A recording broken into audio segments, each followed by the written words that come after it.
नमस्कार साथियों, आज हम एक बार फिर जुड़ चुके हैं ज्योतिषाचार्य ऋषि सिंह जी से, यानी कि गुरुजी लाल किताब वाले जी से, और इन्हीं से आज जानते हैं शादीशुदा जिंदगी के बारे में। नमस्कार पंडित जी। नमस्कार। आजकल देखने में आ रहा है कि शादीशुदा जिंदगी में बहुत दिक्कतें आ रही हैं, क्या है इसके पीछे कारण? देखो, कोई भी मकान का अगर हमने निर्माण करना है तो उसके लिए नींव का अच्छा होना, मजबूत होना बहुत ज़रूरी है। उसी तरह एक सफल और अच्छी शादीशुदा ज़िंदगी के लिए कुंडलियों का अच्छे ढंग से मिलान करवाना बहुत ज़रूरी होता है।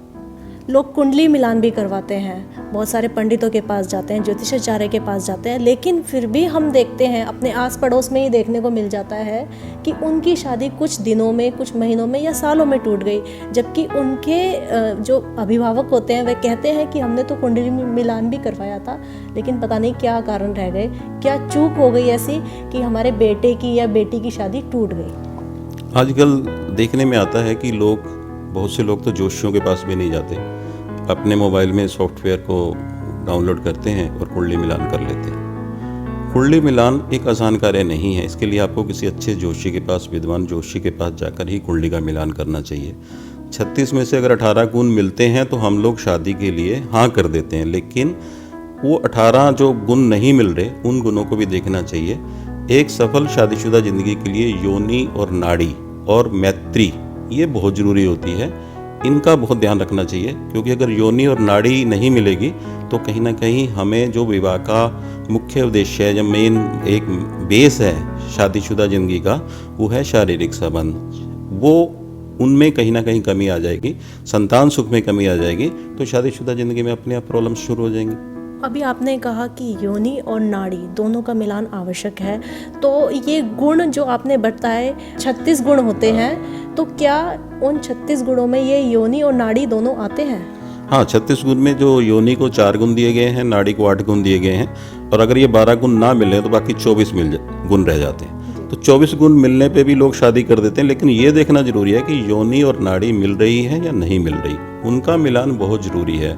उसके बिना हम शादीशुदा ज़िंदगी में शारीरिक सुख का भोग नहीं कर सकते। शादीशुदा ज़िंदगी के लिए गुण मिलान के अतिरिक्त एक और जो नेक्स्ट स्टेप हमारा होता है वो होता है कि शादीशुदा ज़िंदगी के लिए हमें 7वां घर, जो शादीशुदा ज़िंदगी का मुख्य कारण होता है शुक्र ग्रह, शुक्र ग्रह का देखना बहुत ज़रूरी होता है। शुक्र ग्रह अगर कहीं ना कहीं पीड़ित हो रहा है, शुक्र ग्रह कहीं अपने दुश्मनों के साथ बैठा हुआ है, तो भी शादीशुदा ज़िंदगी में दिक्कतें आ जाती हैं। इसके अतिरिक्त हमें दूसरा घर देखना बहुत ज़रूरी है अपनी कुंडली का। 12वां घर जो कि बिस्तर के सुख को दिखाता है, उस घर को भी देखना बहुत ज़रूरी है, उस घर के ग्रह को देखना बहुत ज़रूरी है। इसके अलावा 8वां घर भी देखना बहुत ज़रूरी होता है।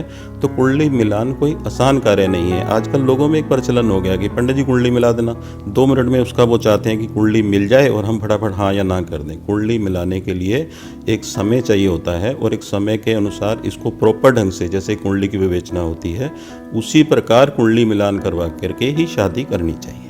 कई लोग प्रेम विवाह करते हैं और फिर भी वह शादी टूट जाती है। देखो, प्रेम जो हमारा कुंडली है, कुंडली के 12 भाव होते हैं, और 12 भावों में अलग अलग चीज़ों को देखने के लिए हमें अलग अलग भावों की व्याख्या करनी पड़ती है। जैसे प्रेम के लिए 5वां भाव होता है, तो 5वां भाव उसका अच्छा है तो उसको प्रेम बहुत अच्छा मिलेगा।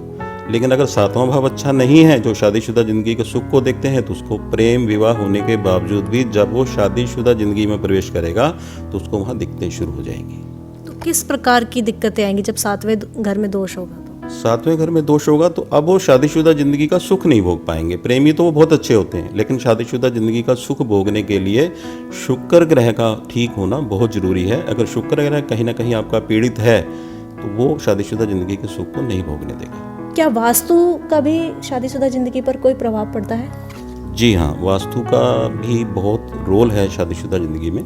जैसे कई लोग मेरे पास कुंडली मिलान करने के लिए आते हैं, तो मैं कुंडली मिल भी जाती है, गुण भी मिल जाते हैं, उसके बावजूद मैं उनसे कहता हूँ कि आप पहले ये पता कर लो, अगर लड़के का मकान दक्षिण मुखी मकान है तो फिर आपकी लड़की वहाँ सुखी नहीं रहेगी। या कई बार हम ये कहते हैं कि आपकी लड़की की शादी आपके घर से उत्तर दिशा में नहीं होनी चाहिए।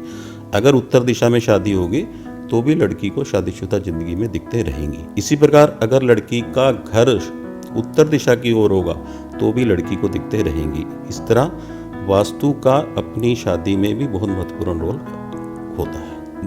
मकान में जो है साउथ वेस्ट कॉर्नर में अपना बेडरूम बना लेना चाहिए। साउथ वेस्ट कॉर्नर में एक साउथ वेस्ट कॉर्नर भी आता है, और अगर गलती से आदमी उस कोने में सोने लग गया या उसका बेड उस कोने में चला गया तो वो शादीशुदा ज़िंदगी का सुख नहीं भोग पाएगा। साउथ वेस्ट कॉर्नर में अगर आपका बेडरूम होता है तो वहाँ आपकी ज़िंदगी में प्रॉब्लम्स काफ़ी कम हो जाती हैं। क्या रंगों का भी शादीशुदा ज़िंदगी में कोई महत्व होता है? रंगों का भी बहुत बड़ा महत्व है।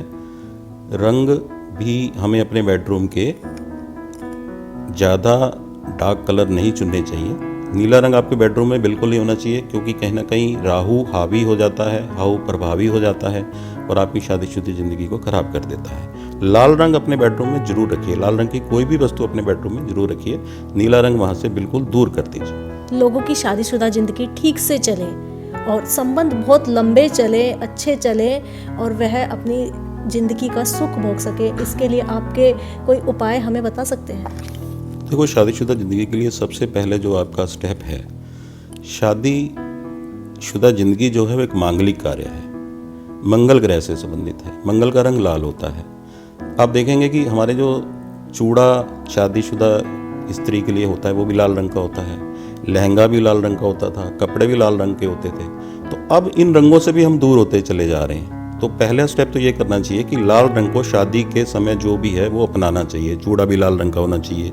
आपका जो लहंगा है, जो भी कपड़े हैं, वो भी शादीशुदा लड़की जो है उसके लाल रंग के ही होने चाहिए। वैसे तो देखो, हर जातक की कुंडली में अलग अलग उपाय बनते हैं, लेकिन शादीशुदा ज़िंदगी के सुख को भोगने के लिए शुक्र को ठीक करना बहुत ज़रूरी होता है।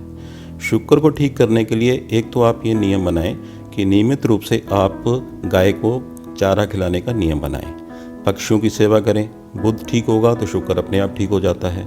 इसके अतिरिक्त एक सबसे बड़ी कमी हमारी ये है कि हम लोग जो अंडर गारमेंट्स पहनते हैं वो मोस्टली लोगों के फटे हुए ही पहन लेते हैं। कौन देख रहा है, कौन नहीं देखता।